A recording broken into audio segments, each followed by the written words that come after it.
Finalmente, passo às recomendações, tendo em vista o adiantado da hora. Em primeiro lugar, se a gente estabelecer essa operadora nacional de distribuição de arrecadação, muitos poderão perguntar, não terei tempo para uma discussão pormenorizada, mas ele é basicamente uma matriz que estabelece quanto é que é, no dia da reforma, a participação de cada estado, de cada município e da União Federal na distribuição de todo e qualquer tributo. O IBGE já está preparado, inclusive, porque eu, como presidente do IBGE, já encaminhei essa discussão dentro do órgão, de forma que essa matriz é viável em, no máximo, 60 a 90 dias, deputado Aguinaldo. E a partir do qual pode-se fazer a simulação prévia. Aliás, os senhores já deviam estar fazendo essa simulação prévia, ao invés de votar no escuro e jogar para os contribuintes 10 anos de sofrimento até que a gente descubra qual é a alíquota certa. Isso pode ser feito com disciplina, com zelo, com eficácia matemática, e isso é facilmente estabelecível. E essa operadora funciona como a CETIP. No final do dia, trilhões são redistribuídos entre débitos e créditos no mercado financeiro, ninguém está sabendo.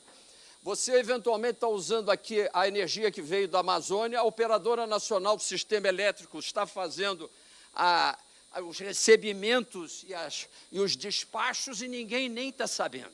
Assim funcionará a onda, não com o comitê gestor, mas estabelecidos os coeficientes, ao final de cada dia, às 5h15 da tarde, lidas eletronicamente todas as notas fiscais eletrônicas, cuja origem e cujo destino e cujo valor e segmentos já estão estabelecidos na nota, entram os coeficientes que nós chamamos de URV fiscais.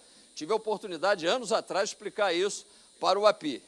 E, basicamente, a redistribuição neutra é feita ao nível da nota fiscal, que é a única garantia, senhor relator, de uma neutralidade efetiva. Não pegar a receita total de um estado ou a receita total de um município e dizer, vou te garantir com correção monetária. Absurdo total. Se os senhores fossem ministros da Economia, queriam ver o diabo, mas não queriam ver esse tipo de garantia. A garantia que pode ser dada é que o coeficiente que existia antes do dia da reforma será aplicado até o nível de receita do dia da reforma, de forma a reproduzir a mesma arrecadação para qualquer ente federado. E, com isso, se resolve o problema dos benefícios fiscais, resolve-se o problema da Zona Franca de Manaus. É um pouquinho complicado matematicamente olhar essa matriz, mas eu posso assegurar, funciona e mais, já foi testada. O que eu acabei de explicar está aí, paga-se um DARF, o DARF vai para o banco, o nosso Raul sempre fala do Miguel Aburrab, o Miguel Aburrab estaria com o sistema ali ao nível do banco, mas isso não prescinde de um órgão técnico federal, do tipo IBGE, para estabelecer a onda que é a matriz de créditos e débitos, portanto, a liquidação diária. Por isso, essa centralização não é algo que eu vou entregar depois. O prefeito não quer saber mais que um dia ele vai receber, ou ao final de cada mês. Ele quer ter a certeza de programação de que, ao final de cada dia, o secretário de Fazenda receberá a sua cota à parte. Com isso, vejam que coisa interessante. FPE, FPM, embora preservados, eles estão lá dentro dessa URV fiscal, ninguém fala mais nisso. Infelizmente ou felizmente, ninguém mais vai a Brasília solicitar liberação de FPE e de FPM. Todos sabem precisamente, deputado, qual é a sua participação neste processo. Fizemos as simulações no Instituto Atlântico. Nós não gostamos de chegar aqui só, eu acho que eu tive essa ideia. Nós testamos isso com a matriz interestadual, ou seja, de débitos e créditos relativos ao ICMS. O último dado é da matriz de 2013, porque o nosso trabalho é 2017. Não vou me alongar aqui, mas só para lhes mostrar um caso crítico, que é o do Amazonas. Sem a aplicação da URV, o Estado do Amazonas, essa aqui é a participação na origem, que é a parte azul, que sai de 6, 7 bilhões para menos de 4 bilhões, e aqui é a arrecadação do Amazonas no destino, Em outras palavras, por mais que o Amazonas passe a cobrar no destino, ele não consegue recuperar, em termos reais, aquilo que ele perde em termos de origem. E estou falando só do CMS, não estou falando do caso mais gramático, que é a reposição de IPI. Não é isso? Rio de Janeiro, por exemplo, é beneficiado nesse caso, e São Paulo fica, basicamente, no mesmo tempo. Com a URV, os senhores notem, e os que tiverem um mínimo de pendor gráfico, não precisa nem ser matemático, verificarão que este valor que o Estado do Amazonas, no dia da reforma, deputado Aguinaldo, recebia, é reproduzido aqui no dia pós-reforma, e durante os 5 anos de transição, que pode ser um pouco mais, transição em termos de passar da distribuição para o destino, mantendo aqueles 4%, que eu acho que eles serão essenciais para resolver problemas de incentivos fiscais, etc. E verifica que os mesmos 6 bilhões e tal são preservados.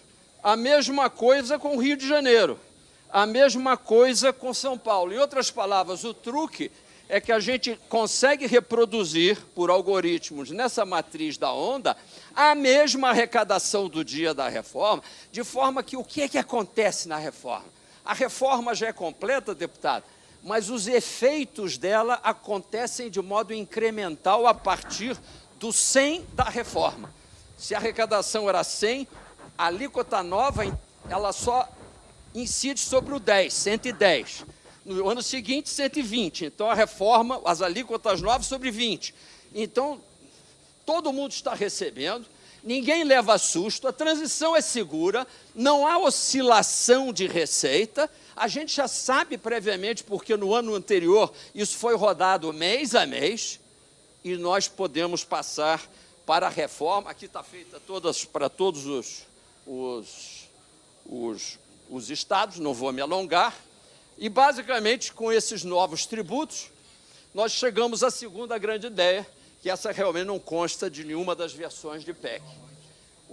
O governador Rigoto foi muito feliz ao dizer que nós tentamos estabelecer um pacto federativo na Constituição de 88, mandando partilhar tudo o que existia.